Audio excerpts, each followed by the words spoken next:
Hi everybody. Just was thinking this morning, strangely, about my air traffic control days back in the RAF. 17 years of excitement and stress.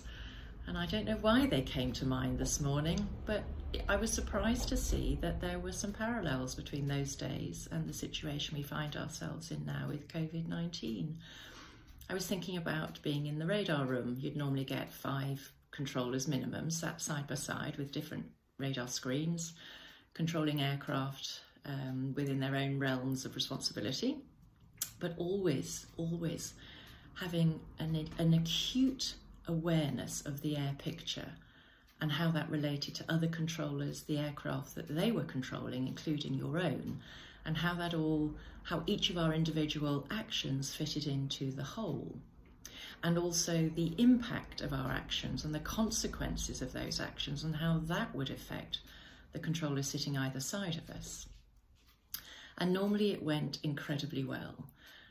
We all acted in a very sort of seamless way, just developing this sixth sense of who was going to do what and when, based on experience mostly. Obviously, occasionally you'd get a young air traffic controller with all the arrogance of youth, far too much latent ability for their own good and lacking in maturity and experience to put that latent ability into effect wisely. And said young controllers would often do something completely unexpected, brilliant but unexpected, flexing their muscles and showing everybody how good they were. And of course that unpredictability introduced a level of chaos into the situation, and chaos means potential danger for aircraft and their inhabitants. So often as not, the supervisor would have to step in very quickly, issue corrections to that young controller's orders to the pilot in order to restore the safe and expeditious flow of air traffic once again. And I say that for all you air traffic controllers and all my mates from those days. We'll all have a smile about that. And here we are in Covid-19 lockdown, and we're being asked effectively by the nation's supervisor to modify our behaviour, to curb our, shall we say, our individual desires, and to try and bring them into a way that benefits the greater good, that is predictable, that has been proven to be effective, such as the evidence or the information that is available to us at this time. And I note that a percentage of the population are feeling that their wings are truly being clipped, that they're feeling frustrated at the imposition of lockdown and the fact that their livelihoods are at stake, their personal freedom, dare we even say their human rights are being violated. And we're seeing expressed in social media varying degrees of frustration through to anger and demands for justice and changes of government, etc. And then we have another percentage of the population who are happy to go with the status quo, who will happily surrender their own personal needs and desires and just adopt the measures that are given to us and quietly complying with them. And then we have another percentage of the population who are using this period of lockdown, devoid of many of the distractions of modern day working life and busy, to unleash their creative potential in ways that I suspect most of them didn't even know that they had that level of creativity within them.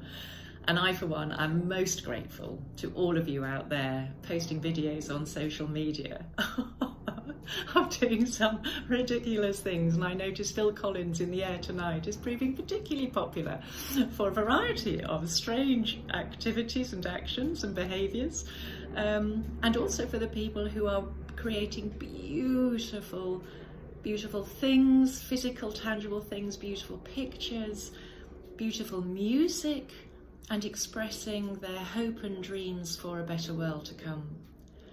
So the question is, what is different? Why is it different for everybody? Because we're human, because we're individual, because we have egos. And depending on our orientation and our viewpoint of our reality, we will feel otherwise alternatively offended or invigorated or just content to use this period for the benefit in a way that is for the betterment of all. So I just invite all of us to sit and quietly examine our reaction and response to this lockdown. And if we're feeling negative, if we're feeling disenchanted, disenfranchised, disempowered, enslaved, controlled, lacking in freedom, because yes, our freedom is being curtailed somewhat, just to remember we're not in any way enslaved in our hearts and minds. We can choose how we respond to this time.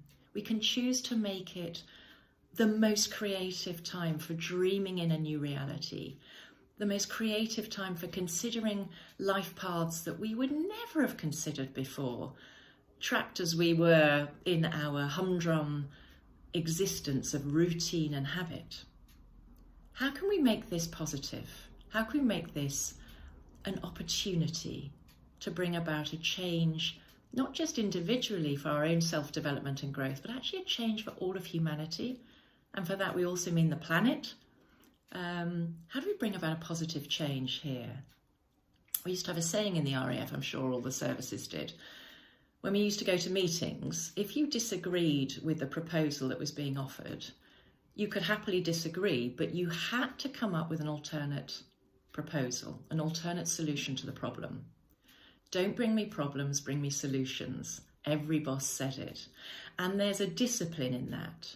And I wonder that those people who are currently feeling disenfranchised and angry at the deficiencies of the controlling system, I wonder we could use this time, and actually I don't count myself among those, but I use the word collectively because we are humanity, we are one species, we are one energy.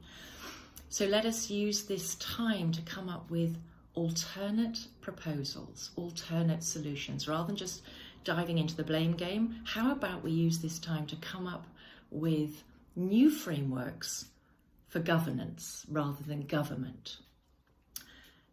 New value sets, new ways of behaving. I don't know. Each of us will have ideas, but if we use the underlying context is how can we make this world better for the betterment of all, then I don't believe we'll go far wrong. So I leave that with you today. I think it's day 16, is it? Lockdown here? No, not day 16, is it? It's 5 weeks in for us, and I'm not complaining. But I hope that you are navigating your path through this lockdown with positivity, optimism, and creativity. And so that's how I'll leave it for today. Wishing you well, wishing you safe journeying. Blessed be.